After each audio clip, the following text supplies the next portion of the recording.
हिते मां सभी अहम ख़बर शेयर कर रहा हूँ। खैरपुर भरसा फैज़वा के घारो लगण सबब फसल भाजियों ऐं फिश फार्म बुडी विया। लखे रुपयनि जी मच्छी लुढ़ी वई। आपाशी अमलो गायब, नुक़सान वधी वञण जो ख़दशो आहे।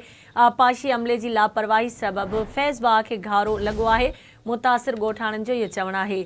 ब्रेकिंग न्यूज़ आहे, नासी नवां सां शेयर कई पिया। खैरपुर भरसां फैज़वा के घारो लगण सबब फसल भाजियों ऐं फिश फार्म बुडी विया, जंहिंमें लखे रुपयनि जी मच्छी लुढ़ी वई। आपाशी अमलो गायब थी वियो, नुक़सान वधी वञण जो ख़दशो आहे। आपाशी अमले जी लापरवाही सबब फैज़वा के घारो लगो आहे। मुतासिर ॻोठाणनि जो इहो चवणु आहे।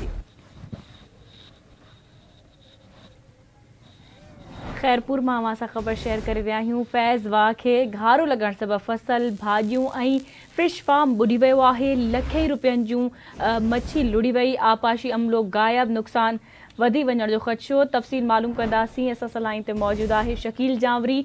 जी शकील, छा तफ़सील आहिनि, आगाह कजो।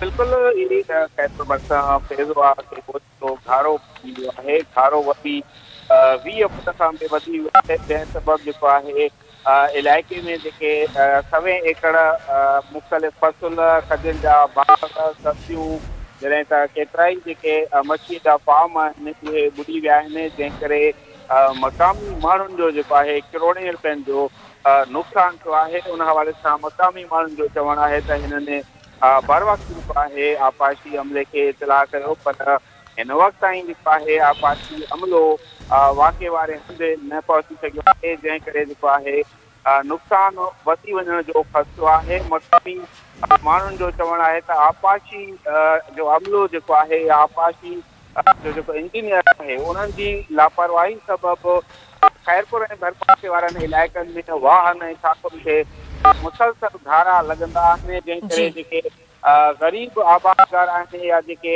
मक़ामी माण्हू हूंदा आहिनि उन्हनि जो तमामु घणो नुक़सानु थींदो आहे।